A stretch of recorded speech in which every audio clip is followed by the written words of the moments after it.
Chapter 8. Kurt Olson Camps Out. Kurt Olson awoke an hour before dawn and stared at the ceiling of his room at the Sawmill Lodge, illuminated by the purple haze nightlight function of his cell phone. 9 hours ago, he loaded up on an over-the-counter sleep medications, melatonin, diphenhydramine, valerian, and tryptophan.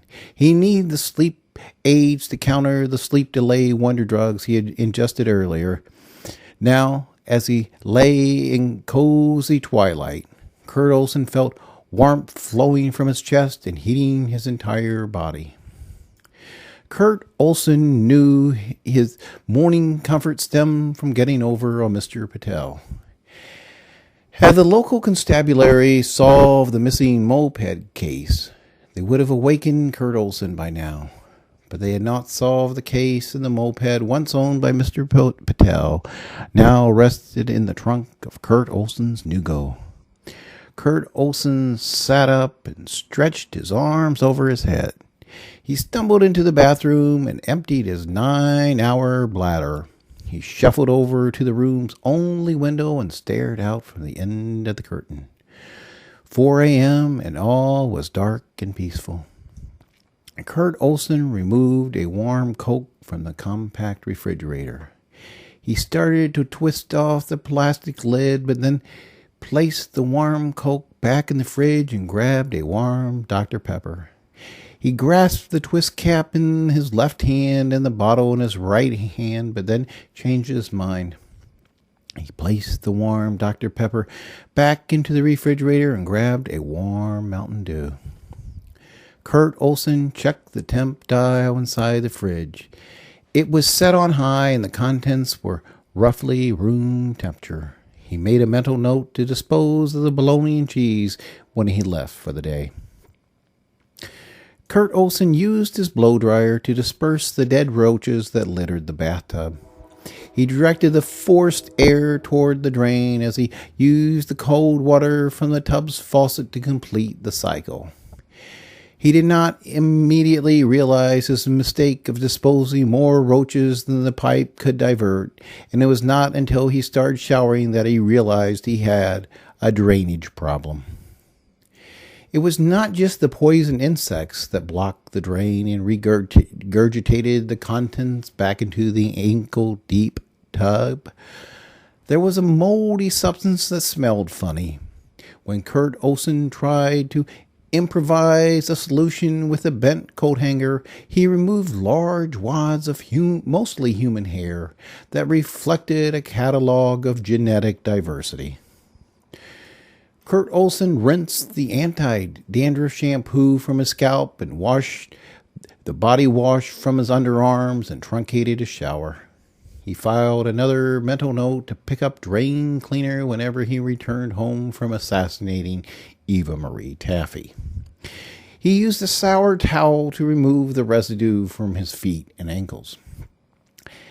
At Waffle World, Kurt Olson reconsidered his strategy. Over triple chocolate waffles and a slab of bacon, he came to realize that he might have 2 cracks at Eva Marie Taffy in the next 26 or 27 hours. He planned on consuming a hearty dose of Provigil so he could stay awake all night. He would patiently sit in the bushes and wait for Eva Marie Taffy to leave her house. Unlike most upright Americans, Eva Marie Taffy always used her front door when she left her residence. That was due in part to her backyard and side yards being enclosed in fences, as she owned 2 large dogs. At some point in the morning, Eva Marie Taffy would exit her front door and amble out to her sedan, a distance of perhaps 30 feet. Kurt Olson would fire a tripod-mounted, laser-sighted pistol from a distance of roughly 150 feet. Usually a pistol shot from such a distance, even from an expert marksman like Kurt Olson, would be a crapshoot with weighted dice. But the tripod mounting and the laser sighting would all but guarantee a headshot. And a headshot with the fragment ammo Kurt Olson had hauled all the way from Virginia would pretty much assure a mortal wound. Headshot equals fatality. Kurt Olson was starting to feel the adrenaline. Yes, he might have 2 chances at Eva Marie Taffy. He could set up the tripod right after dusk, and he might have a chance at hitting Taffy as she came home at night. If he didn't get the opportunity to fire at her in the evening, then he would get a second chance to shoot her in the morning. Why he had not considered this double opportunity before, he did not know. But he was considering it now, and for the first time in a long time, Kurt Olson felt good about himself. Kurt Olson retraced his steps from the day before. He parked his car at the same shopping center about an hour before dusk. He also left a note on the windshield stating that he had minor car trouble and that he would remove it tomorrow, and he asked security from refrain from towing his vehicle. Mr. Patel's moped rattled and shook more this time around, and Kurt Olson understood that it did not have too many more off-road excursions with heavy riders left in its structure. It was starting to get dark when Kurt Olson reached the terminus of Shadyhurst Lane, the street where Eva Marie Taffy resided. He stopped briefly, looked around, and rode past his destination. Only after the sunset did Kurt Olson snake back to his selected campsite, ever so slowly on the bumpy trail. Under the streetlights of Shadyhurst, as landmarks, Kurt Olson parked the royal blue moped. Using the streetlights of Shadyhurst as landmarks, Kurt Olson parked the royal blue moped off the dirt trail in a patch of brown grass. He removed his helmet and killed the engine. He spent about 15 minutes orienting his senses to the darkness and to the ambient noise unique to this environment. When he felt comfortable in this sensory zone, Kurt Olson traipsed blindly through the grassy terrain to the tree and shrub fence that marked the end of Shadyhurst Lane. Kurt Olson deliberately removed his night vision goggles from his backpack, careful to not drop anything that might later be used as evidence. Before placing the goggles on his head, he gazed in the direction of Eva Marie Taffy's house. Kurt Olson immediately realized he did not need the night vision goggles. The last streetlight was planted at the mouth of Eva Marie Taffy's driveway, and it illuminated her parked car. Her car in the driveway. Didn't her website say that she would be a guest on a local radio show tonight? Then Kurt Olson had a revelation. Radio interviews were frequently performed with guests who happened to be hundreds of miles from the station. There was no need for Taffy to truck down to a drafty studio any more than the host had to sit on the transmitter. Taffy could sit in her favorite recliner and eat a ham sandwich when they went to commercial. She could slip on a nightie when they broke for news. No doubt she was in for the evening. At first disappointed that he would not complete his mission tonight, Kurt Olson was gladdened that he would not have to rush the process. He would have plenty of time to set up the tripod and sight his pistol. He would have plenty of time to eat his sandwiches, and he would hot start Mr. Patel's moped around dawn and let it idle while he waited for Eva Marie Taffy to emerge from her house. He would sit and wait quietly, much as he would when he hunted deer. His brother never had enough patience for deer hunting. A lot of sitting if you're lucky. You might get one deer. Fishing was more fun. You could get a dozen strikes an hour and get a stringer full before the sun got warm. But Kurt Olson took after his father. They were men who could enjoy the quiet and the waiting and the solitude. It was all so mystical. Kurt Olson was able to configure his cell to receive AM radio. And soon he was listening to Eva Marie Taffy chat with callers. The wonders of technology. Eva Marie Taffy was but a few hundred feet away, and Kurt Olson was listening to her as if she was in some fancy New York studio. Kurt Olson shook his head and smiled. Moving the execution time to the morning allowed Kurt Olson to add some detail to his plans. He had purchased some wolf urine from a bait shop in case the police tried to track him with dogs. If the canines picked up a scent and then suddenly lost it, which is what would happen if the quarry rode off on a moped, the police might conclude that some sort of machinery was used in the getaway. A week ago, Kurt Olson had carefully removed a work glove from a Sawmill Lodge garbage can and placed it in a Ziploc bag without touching it. Before leaving this morning, he placed a drop of wolf urine on the glove. He planned to don golf gloves and leave it in the driveway where the police would find it. Kurt Olson listened attentively to Eva Marie Taffy as he took a quarter-mile walk down the dirt trail. If all went as planned, the dogs would pick up the trail that would lead them in the opposite direction from where he arrived and where he would flee. The drop here, drop there pattern would deplete the dispenser before reaching the end of Blackwood Avenue. With the wolf urine gone, Kurt Olson tossed the bottle in some shrubs and moseyed back to camp. Kurt Olson swallowed 2 Provigil and washed them down with Mountain Dew poured from a plastic canteen, and he returned immediately to his backpack. Kurt Olson listened to Taffy with an earpiece planted in his left ear while keeping his right ear attuned to environmental sounds. He had never held strong opinions about Eva Marie Taffy. He knew that she wanted to legalize drugs, and that qualified her as a public enemy. But he had no personal animus for her. Now, as he listened to her, Kurt Olson had a change of heart. He wanted to own Eva Marie Taffy as he had never wanted to own anyone before. In a better world, silly people with silly ideas would be sent to plantations where benevolent patriarchs would offer them guidance. Eva Marie Taffy sounded so smart on the radio, so articulate, so charming. It was a misuse of her talent for her to denounce drug control. In a better world, she would be instructed to channel her gifts appropriately.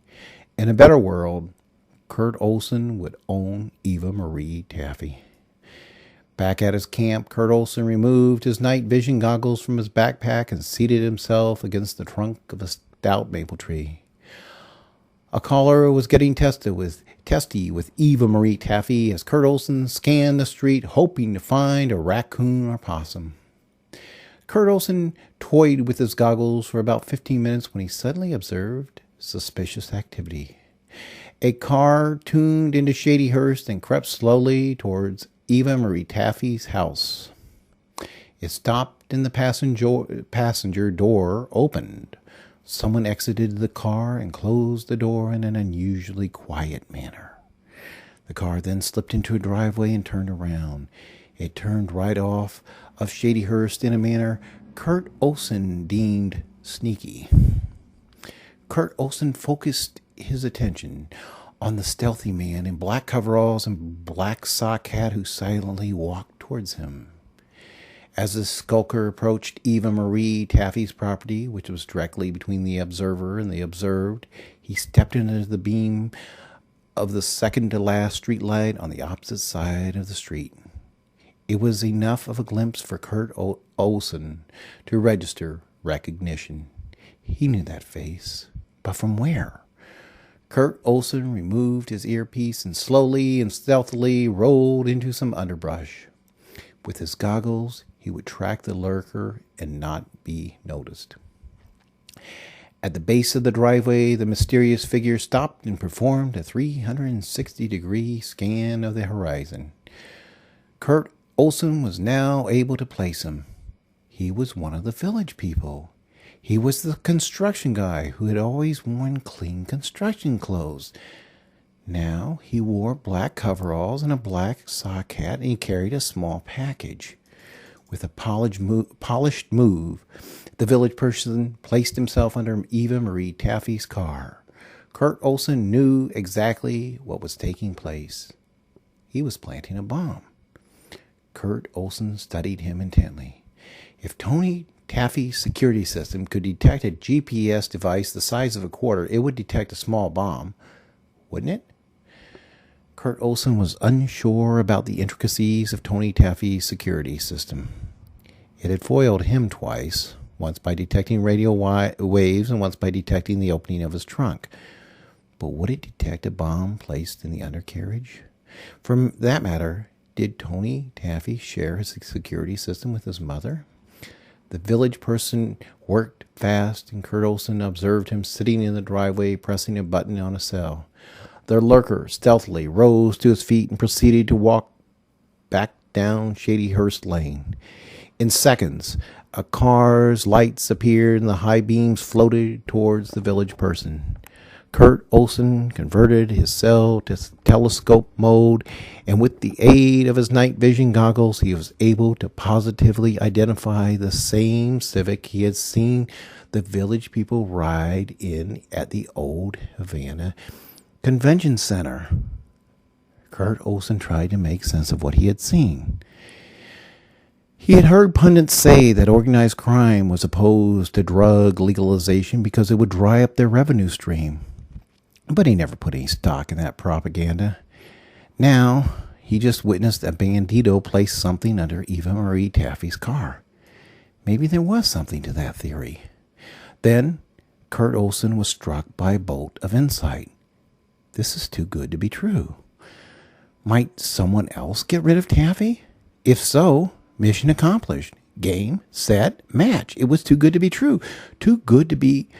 Kurt Olson spied another set of lights, and the way they approached made him uneasy. Cops. Kurt Olson rolled deeper into the brush and lay lower than before. Sure enough, a police car placed Eva Marie Taffy's car in the spotlight. Time to go. Kurt Olson did a quick scan of the area and then retreated onto the power grid pathway. He bounded over to the moped and placed his helmet on his head and the moped on his shoulders. Kurt Olson carried the moped about 1/8 of a mile before he grew winded. He slowed his panting, and when he was breathing normally, he put his cell in flashlight mode and hot-started the moped. For Kurt Olson, the rest of the evening was uneventful. Kurt Olson scanned his cell browser for hours in search of news. He scanned the web while driving back to the Sawmill Lodge. He browsed the web while eating the Hungry Trucker special at the 10-4 truck stop. He stayed up past dawn in his motel room, trying to find out what happened. Only after Kurt Olson fell asleep did the news gates burst open. A homemade bomb, a not all that threatening contraption described by every single journalist in print, on web, and on screen as a crude device, was removed from under Eva Marie Taffy's car by a robotic bomb retriever. The robot would place the device in an armored car where it would be transported to a remote region and detonated. It was not a professionally made bomb, but one state cop remarked that it could have blown her feet off. Both house and car security cams detected a small man leaving the scene, but there was not sufficient resolution to provide identifying features. It would turn out to be a media field day, and Kurt Olson would sleep through most of it. He would awaken late in the afternoon, confused, but nonetheless determined to complete his mission.